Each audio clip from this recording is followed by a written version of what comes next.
you like a helmet just like this, go over to greengrind.com and shop some of your favorite mini and life-size replica helmets. They have, you can add, of course, the visor, the chin strap, different helmet types as well. On the website, they have NCAA teams, they have all the NFL teams. You can go in there and shop some of your favorite sports football teams and get a helmet replica just like this. So go over there, use my promo code PITSYN at checkout as well, PITSYN, and get yourself a discount at checkout. So go over there and shop now. Hello my viewers, welcome back to the channel. By the video title, you know what this video is about. Today we're discussing, of course, the Steelers training camp day one. I'm just going through some of the highlights of the things we've seen, of course, and some of the reports and stuff we've been hearing and all the things that's going on.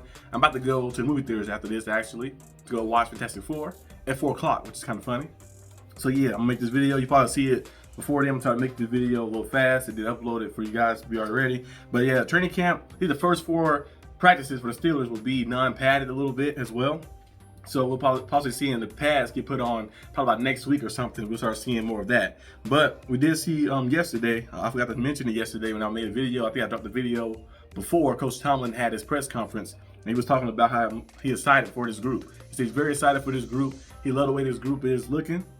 Omar Khan was also very excited about the group. Somebody asked him, were they going all in? Are there any other outside pieces they need to add? And he was like, no, there's no outside pieces we need to add. So he felt like this team right here is built to win a Super Bowl. He said, but he wanted to make moves, of course, to get that stink off that we had the last season, like that the collapse. He didn't want to do moves and make changes, but he didn't want to do too many things where it hurt the team in the future. So he did things that'll help us win now, but also sustain our success so we can be good in the future as well. So we'll see what else happens. We know he could possibly ask somebody else. You know, Omar Khan is not going to reveal his hand fully and let the media know exactly who he's targeting, who he's looking for, who's trying to brain gain or something. He messed some stuff up. So he probably have something else in mind maybe. Because last year he said the same thing, but then he ended up trading, of course, in the season or doing different things and making moves and stuff and bringing different guys in. So we'll see what goes on with this. We also seen, of course, at the today's training camp, we've seen Rodgers looked a little rusty. His first pass was an interception to Patrick Queen. Patrick Queen picked him off. You know, Rodgers is taking the rust off a little bit. I think today a lot of reports are saying that him and DK Metcalf is a little off, a little out of sync a little bit. And some of those little team practicing, little plays and stuff they was doing, those little reps. But overall, we know DK Metcalf is a good player, a great player. Then you got Aaron Rodgers, who's a legend, of course, as well. They get in sync. It just takes time to build that chemistry up, and that's why you have training camp. Now, if he would have missed training camp like he did with the Jets, that's a different story, of course. But luckily, he's here in training camp. Everybody kind of locked in and learning and getting better and better. We should see more improvement. We did see Mason Rudolph play with the second unit, and he went out there and went 4 for 4. You know, he played very good. Actually played perfect with the second unit like that. Went out there and did a good job and stuff as well. So it's always good to have a backup quarterback who's going to be solid and stuff as well, just in case anything goes wrong, anything goes crazy. And we also seen Jalen Warren and Caleb Johnson, their explosiveness out there, because we've seen a lot of plays where they just broke through and broke free. Now there's no pass on, so you can't really hit them as much like that. But some of those plays where they seem like the big gaps, they make a jump cut, and you seen that explosion they had, like their agility and explosion and ball carrier vision. You know, when you have no pass on, you can't really determine their physicality and certain things because you know the defense not really engaging to hit you.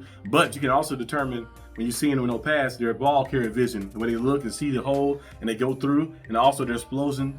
And also their agility, and we've seen a lot of that with Jalen Warren. Of course, we know Jalen Warren can do that, but Caleb Johnson, seeing him do that as well, gonna be nice. So that tandem right there in the backfield will be a good tandem. I can't wait to see, you know, them when they start getting in padded practice and start hitting each other and stuff. We start seeing those two guys go back and forth and stuff, be a nice little duo. And also, can't wait to see, of course, the receiver versus cornerback stuff when they put the pads on. See DK Metcalf, Jalen Ramsey mix it up, and Darius Slay and DK Metcalf mix it up. JPJ, DK Metcalf mix it up and stuff as well, and see how things kind of go. And so that's gonna be pretty cool to see.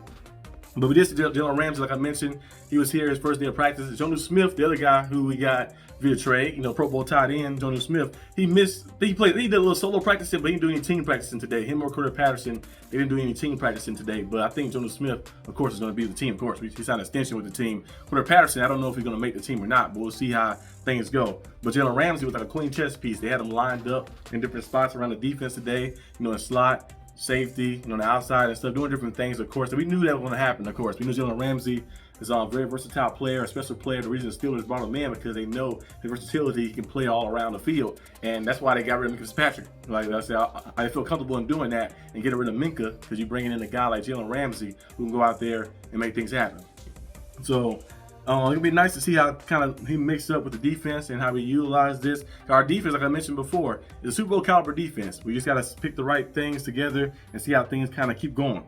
We also seen, of course, Derek Harmon. I seen him practicing a little bit as well. I also seen a lot of reports about him as well. I think Nick Faribault was talking about him, saying Derek Harmon was near the ball a lot. He's constantly near the ball a lot, making big time plays. And he said if the pass was on, it would definitely be tackle for losses because he was getting there and getting after it like that, being consistent and doing it too as well, not like fluky or anything. So that's very good to hear and a very good sign, of course, as well for the Steelers D line. As you guys know, the Steelers overall last year did a pretty good job in stopping the run, but when it mattered the most was the time when they kind of struggled, like in the playoffs and in the season against the Ravens. We played them the second time, they struggled against the run and stopping it. But hopefully with Derek Harmon added, and then you got Yahya Black as well, who you added as well, with the Campbell Bennings, of course, in the mix with Cam Hayward, with the Chris Akule, and all the different guys you have up front. Hopefully this year it'll be very lethal, it'll be very dangerous and stuff up front. So it's gonna be nice to see how that kind of goes. But overall, pretty good first day of training camp. You know, first day of practice and stuff. We've seen the guys kind of shake the rust off and get back into the groove and stuff. So yeah, this is all I have for this video. Hope you guys enjoy it. If you did, like, subscribe for more content. Let me know down below what you guys think about the training camp day. If you see anything that I didn't mention in here, leave it down below as well. I'll try to get to it. And I'll see you guys next time. Peace out.